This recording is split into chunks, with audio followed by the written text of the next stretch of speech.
to the newspaper review on Morning Dew. I am Mojo Dominic. And my name is Oladipo. Good morning, viewers at home. Good morning. Okay, so this is CSC TV, and we are here to make sure that we give you headlines on the news making waves around the globe. So stay tuned as we go for a quick break, and we'll be right back.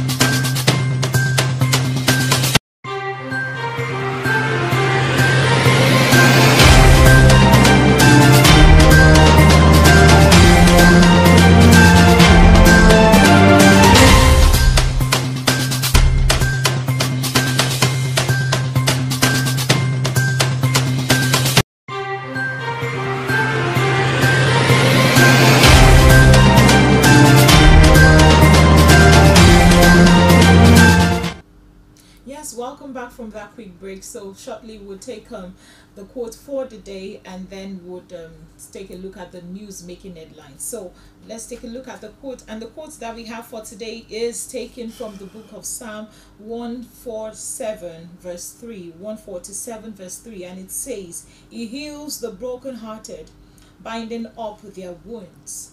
He heals the brokenhearted and binds up their wounds, meaning that the Lord is the only one who heals the broken heart. Whatever you're going through today, I assure you that the Lord will come through for you. He will heal every of your wounds, and He will restore all that you have lost in this season. So I encourage you today that you do not give up on God, because He will not give up on you. Okay, so that's the word for today, and I hope you hold on to that and encourage yourself with it. Okay, so let's take a look at the news that we have, the newspaper review that we have today. So starting with the Punch as usual. So today we'll start with the first story, which says Tinubu's certificate prove alleged forgery beyond reasonable doubt. Supreme Court tells Atiku. Atiku insists on CSU evidence. Ex-VP's disposition invalid, says Tinubu.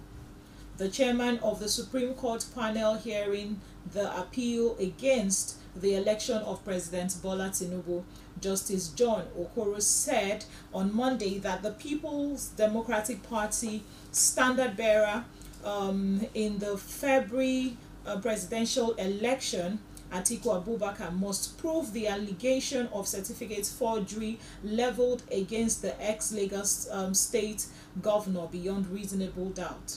Okoro handed down the admonition during the hearing of the election petition appealed filed by Atiku and Peter Obi of the Labour Party. He also stated this following the submission of Atiku's lead counsel Chris Uche San, urging the court to admit the fresh evidence brought by the petitioners. In his bid to nullify Tinubu's victory and prove the allegation that he was not qualified to contest the presidential poll, Atiku had prayed to an illustrious Chicago district court to order the Chicago State University to release the presidential academic records that they have. So this is still the case ongoing, and it's still a news making almost all the headlines today.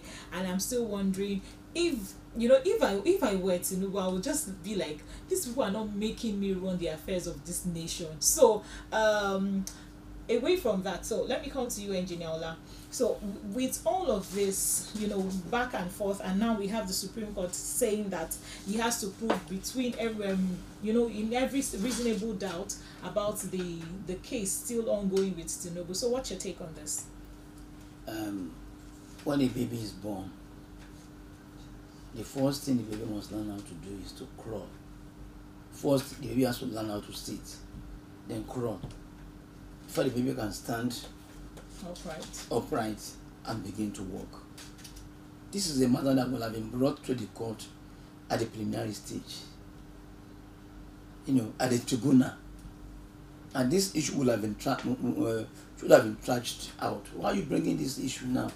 Okay, you went to America, that you want to prove that Tinubu did not attend this school.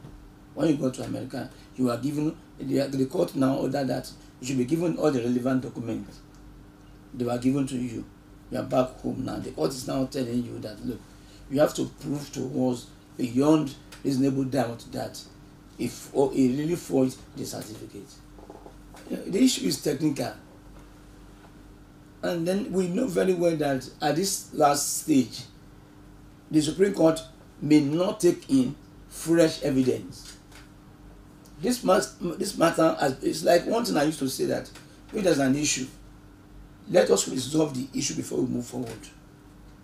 Because if you don't resolve this issue, after so many years, you come back to the same issue again. Same thing. What will be your judgment? So this is what should have been done before now. Okay, and look at the situation of the country now. Mr. President can say, because of the court case that I have, we have not been running the administration of this country very well. Look at our forests, look at our industry, look at our light, NEPA, palaver. There are lots of problems. There's scarcity of money, scarcity of employment, scarcity of fuel, scarcity of gas in this country. We are not paying attention. We are not paying attention to this. We are still dragging ourselves. Since what time? February, March, April, May, June, July, August, September. This is October. I don't know. So, but as the matter is in court, let us wait for the court judgment. Okay, so when the court says, "Oh, this is my judgment," then we can now see what will be our own opinion then. But now we are unable to say anything, because the matter is in court, and we should await the judgment of the court. Well, for me, it seems like there is more to this than meets the eyes, because I wouldn't see why we've been dragging this issue for going to, over 6 months now, and we're still on it. And it seems to me like, they're just trying to distract the masses' mind away from some certain things. And we really have to wait for the court to make their judgment and make sure that all of this dies down before this year runs out. We wouldn't want to go to the following year with the same issue, more like going back and forth on the same issue. I agree with you. If you look at the government, Atiku was once the vice president of this country, and he was among the pioneers of privatization in this country. 1002 or 1001 flats at Ikoyi was sold under him. Nitel. In those days when we were very young, if Nigerian Super Eagles or good, Super Eagles are playing football in Europe or anywhere in the world, we would rely on Nitel to give us connectivity. But today, the reverse is the case. That where is Nitel now? And he sold Nitel to Transcorp. And what happened to Nitel? Now, Nitel they have equipment all over the country, but what is happening to the equipment? They were sold out, and what happened to the money? And he was in charge. Okay, the same thing with Obi. During Abacha era, there was ABN. Those who supported Abacha era, when they were chasing around all Nadeko people. Obi was secretary to Shuba Okadigbo, ABN. It's a circle. So instead of us to work on what will bring progress to the economy of this nation, we are fighting over, I don't understand, the matter that we know. God will help us. To even imagine that these people have at every point led in the government parastatals, and then they are still having to fight over things or drag over things that are not making headways and helping our generation. I think they need to understand that they need to focus on raising a generation that will do better, or do better than where they did not do. So rather than have to go back on things that would not help us. So moving further to the next story that we have, this says FG plans $10 billion to stabilize Naira, eyes NNPCL for Forex. President Bola Tinubu has assured Nigerians and investors that there is an ongoing plan to boost the country's foreign exchange liquidity. This was as the Minister of Finance and Coordinating Minister of the Economy, Wale Edun, said that the country was expecting about $10 billion dollar inflow in the nearest term, which would help to clear foreign exchange backlog and stabilize the naira.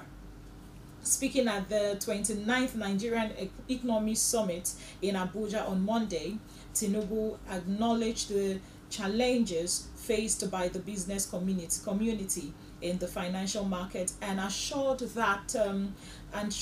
them of the additional foreign exchange liquidity to restore market confidence.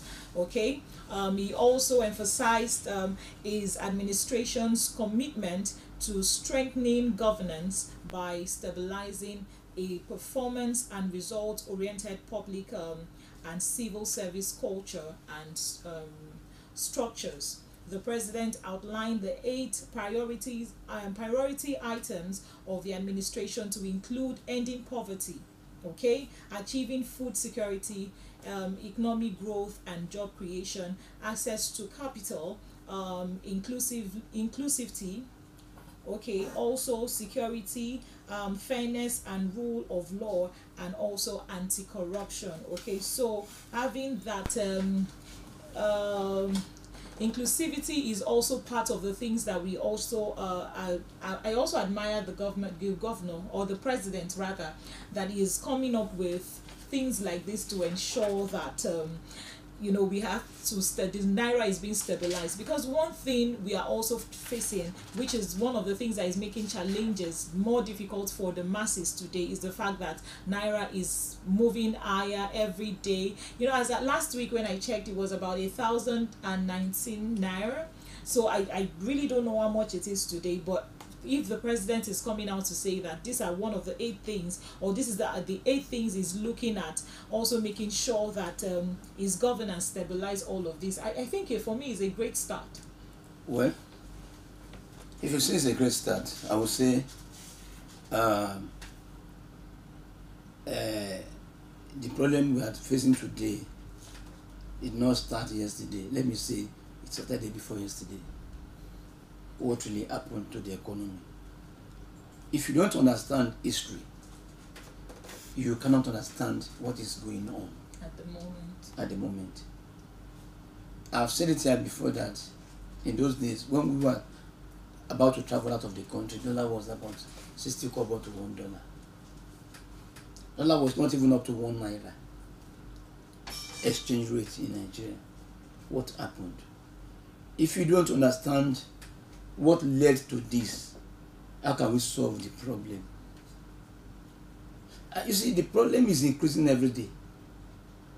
Okay, you go to abroad to borrow money from IMF. Like you are going to borrow money from a money lender, local money lender. It will give you a neck cutting interest rate, maybe on 1,000 naira, 200 naira. On 10,000 naira, 2,000 naira. On 100,000 naira, 20,000 naira. How will you be able to break even with this money you are collecting? As long as we are now injecting another money, about $10 billion flow, that is to be able to cushion the effect of this, to make foreign exchange available. This money we are bringing into the country has a cost, and we cannot sell the money because, let's say we are buying the money, we cannot sell the money lesser than the cost of purchase. And what happens again? So this government is saying that, okay, my own 8-point agenda that my administration will follow is poverty, ending poverty. It's not about saying I want to end poverty. It's saying the statement should be, this is how I want to end poverty. Because you alone cannot do it. You have to carry Nigerians along that, okay, my administration wants to end poverty. This is how we are going to do it. It has to be a collective. Give me a structure. If you want to build a house for me, if I show you my land, give me a structure on black and white paper. Okay, this is the structure. This is where the toilet will be. This is the issues we need to address first and foremost. Insecurity, you can't go to farm. And then Nigerians cannot survive without agriculture, without farmers. There should be a way to subsidize agricultural equipment. Because you don't expect your son who studied agriculture in the university and go back to farm with hoes and cutlasses. He will not go to farm. He will say, Daddy, I prefer to be a teacher. They have to be encouraged. You know, when your children, they will come back from school at around 2 o'clock in the afternoon. It's not when it is 1:45 that you start preparing their food. The food should have been ready before 1:30. So as soon as they come by 2 o'clock, they have something to eat. There must be preparation. You prepare whatever you want to do. Maybe 2 years to plan, 1 year to plan. Okay, this is what I want to do, but I can't do it alone. Without this ministry, without this department, we'll hold several meetings. We'll arrive at a point, and then we'll start executing the project. That is when you can move this country forward. Again, you are talking about economic growth. How can the economy grow when Nigerian youths are not becoming layabouts? They don't go to school. They belong to different cult groups. So who are you the only one who is going to grow the economy? You must have a policy to grow the economy, and you have to carry Nigerians along. Look at road construction in Nigeria. Tomorrow we'll say Tombilan Bridge is shaking. It will fall. When you are constructing Tombilan Bridge, what about your CS program in education? You have students studying civil engineering, social engineering, metallurgical engineering, various universities across Nigeria. They are not partakers of this project. You are building bridges in Nigeria, and Nigerian students are not involved practically.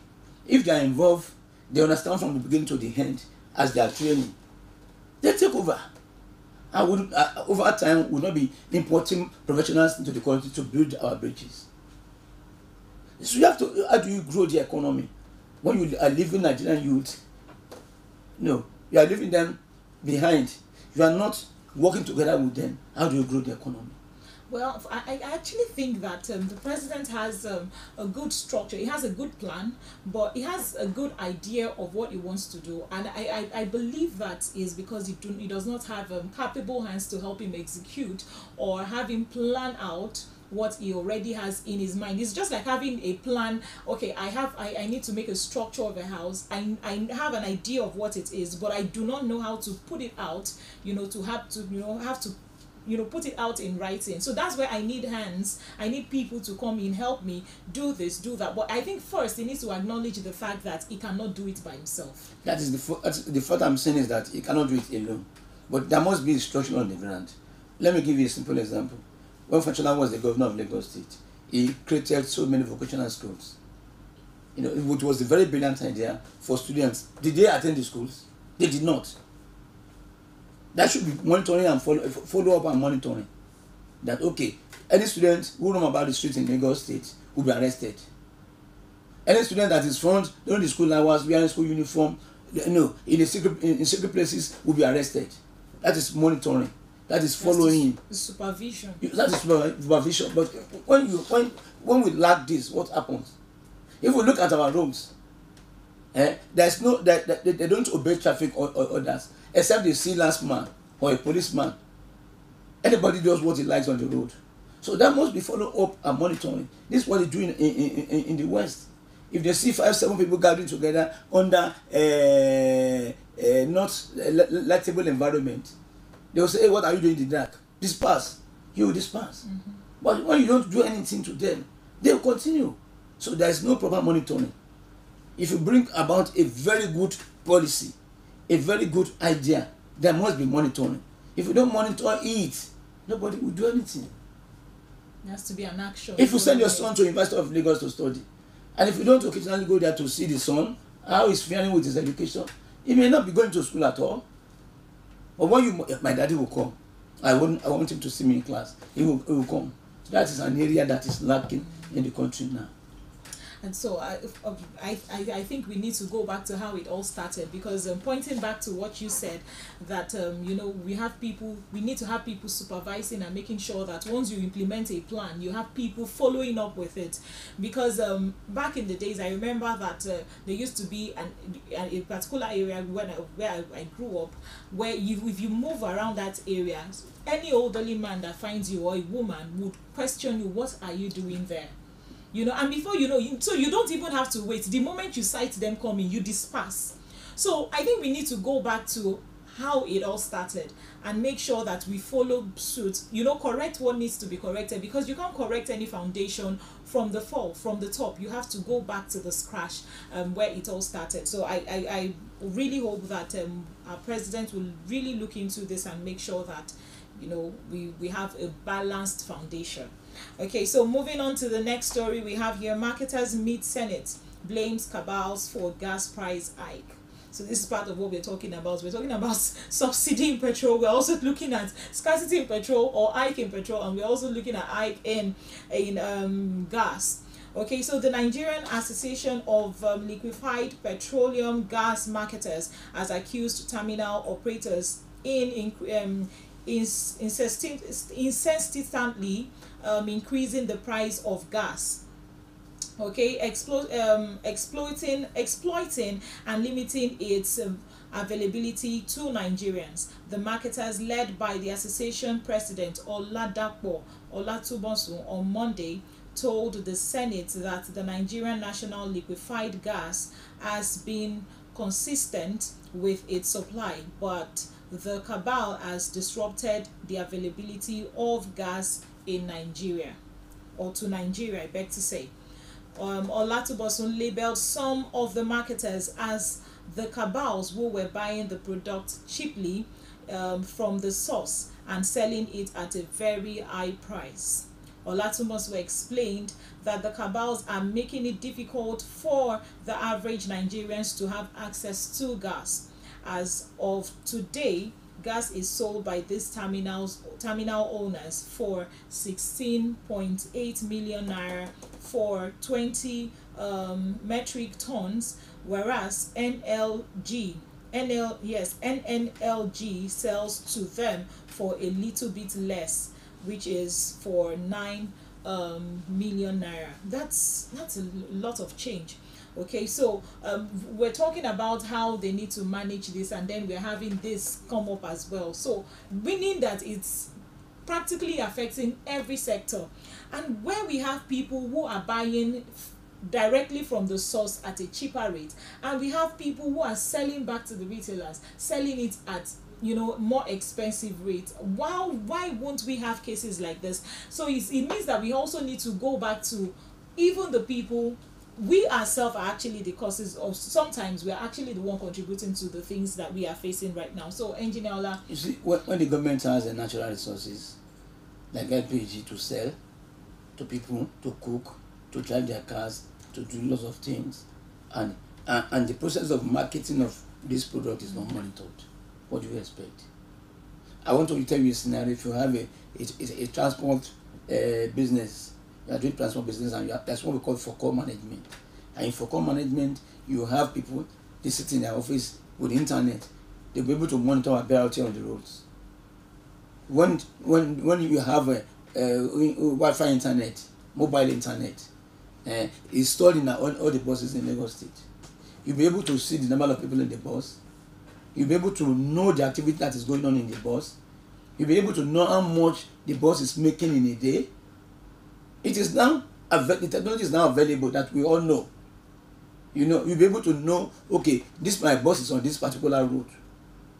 You'll be able to monitor the bus as they are going. That is under fleet operation. The same thing with our train system.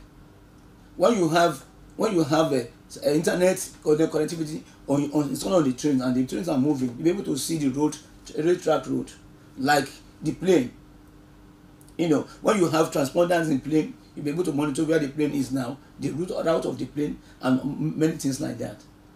If you are selling gas, and the price of the gas you are selling is 9 million naira, and somebody is now handing 8 million naira to it before it gets to the consumers, because this minister is new, this man is new. Is not involved in this process from the beginning. What is now seen is very strange. It's very strange to him. Government, if you are monitoring the movement, that is how the gas is moving, to get to the end users, we'll be able to know where the fault is. Now it's talking about cabal. Who is cabal? Is cabal a name? Everybody will come and say there are cabals in my ministry, there are cabals in the office. Is cabal a name? Who is responsible? Who are these cabals? And this is the work of NOA, National Orientation Agency of Nigeria, to broadcast what the government is doing. Now, when you don't know what the government is doing, if you have a very good policy and there is no monitoring, there is no agency to communicate to Nigerians, this is what we are giving the gas to retailers, and this is the price you should buy the gas. I know if I get to the petrol station and I want to buy gas, if 50,000, no, it's not possible. This money I got from the radio is 10,000 naira. I will report it to the police. They will not do that. But because of our ignorance, because the government is not talking to us what the government is doing. Tell us what you are doing. Tell us the steps you are taking. Tell us what you will do tomorrow. Let us be in the know. So let us be in the know. We will all grow together. But when you want to do it alone, you want to eat alone. One day there may be a very big revolution in this country. I've been saying it because you are not telling us what you are doing. And sometimes when it happens like that, it seems like there's you start apportioning blame to this guy. If this guy is being monitored, he will not be able to do what is wrong. So I think this talking about marketers being Senate, blame cabals for gas price hike. When you are meeting the Senate, telling them it is cabal that are hiking the price of gas, that is no excuse. Who is really responsible? And this is the amount you are selling the gas, and this is the amount the end users are purchasing it. Okay, where is this discrepancy coming from? It is you who have to monitor how the gas, the sales of the gas to the end users. You have to monitor it and have your own report. You will know who is guilty. Not going to the Senate and start telling them that these are the cabals. Who are the cabals? Are they spirits? Are they ghosts? Everyone is speaking for themselves. All right, quickly we'll go on a quick break, and when we come back we'll look at further stories making the headlines. Please stay tuned.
Welcome back. This is still the Morning Dew, a newspaper review on Cactv. So we're still looking at further stories making the headlines today, and the next story we'll be looking at is coming from the Vanguard newspaper, and this says subsidy removal, exchange rate unification have achieved desired objectives. Amidst the inflationary impact of the removal of petrol subsidy, President Bola Tinubu has indicated that the measure has achieved desired objective.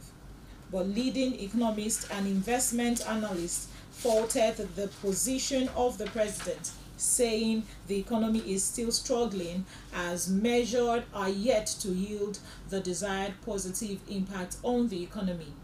Speaking at the opening ceremony of the 29th edition of the annual Nigerian Economic Summit Group, Tinubu stated that the addition to the removal of the subsidy, the regime directed to the unification of foreign exchange rates to stimulate economic growth. He said, to stimulate economic growth, we announced the end of a crippled fuel subsidy regime and the unification of foreign exchange rate. Okay, so this exchange rate have been tackled head on. President Tinubu also said his government has introduced several other measures to review or to revive the economy, including the 500 million intervention to support small business and the agricultural sector. Also adding by January 2024, the new student loan program and consumer credit schemes will come into effect. New and affordable homes will also be built at the recorded place. Okay, so that's the first story that we have. We're looking at the subsidy removal, and also the president saying that 2024, this is what will come up. The student loan will take effect, and also building. And I'm like, okay, so Engineer, looking at the statements that our president have also made here, when I read the other story, I said, okay, it's a good improvement. So for this, is there any possibility that this would, is a dream come true for the 2021 upcoming projects that he has for the nation? See, many years back, I used to say a word that the problem we have in this country are coming from the ministries. Ministries of Work, Ministry of Labor, Ministry of Health, Ministry of Education, Ministry of this. That is where our problem is coming from. Because, for example, if you go to any ministry and say, this is what I've come here to do, a job that will take you 2 minutes to solve at the ministry will take you about 2 weeks to solve. Because there will be nobody to attend to you. The same thing is happening on the policy the government is talking about.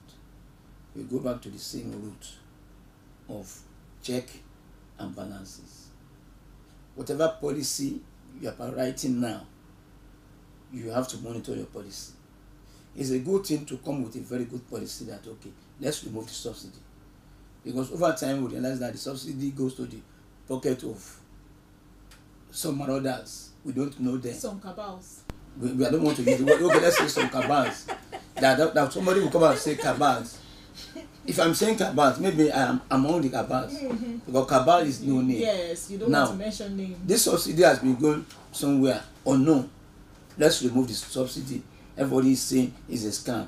We remove the subsidy. And to a very great surprise, to our surprise, the price of the fuel did not go down. Instead, it's rising. And we have removed the subsidy. Something is wrong somewhere. Now, we want to use a uniform exchange rate. That is, professionals have proposed this policy that if you implement this policy, things will change. It's not working. Why is it not working? So that means there is a big lacuna. There is a very big hole that we have to seal. Money is going, it's like you have a basket. You are pouring water in the basket. The basket will not drains off. Yes. So this is what is happening. Except we now holistically look into this structural chain, one by one step after another one. We will now realize where the fault is. This money is going out, going back again, without getting to the destination. This is what I think is happening. The project is good, but if the project is not well implemented, what do you think will happen? There's a fault. Yes, it will fall. So dollar is now rising above 1,000 naira to $1. And is it because we remove the subsidy? So I think something is really wrong, because otherwise by 2024 it may be worse than this if something is not done correctly. Because the way I'm looking at it, we have seen what he has been doing on the economy, but we are yet to see the result. a tangible result. All right, so we'll take the next story, still from Vanguard newspaper, and this says 14 LASMA officials to face panel over extortion. 14 officials of the Lagos State Traffic Management Authority (LASMA) will face a disciplinary panel over alleged extortion and high addedness, in line with the extant rules and regulation of the state. We also learned that the officials consisted of 11 seniors and 3 juniors who were allegedly caught at different locations across the state extorting money from motorists. Confirming the development, Director Public Affairs and Enlightenment Department of LASMA, Adebayo Taufik, said that the affected officers' cases had been investigated and would be facing government disciplinary committee known as the personnel management board discipline, which will adjudicate their cases in line with the public service rule.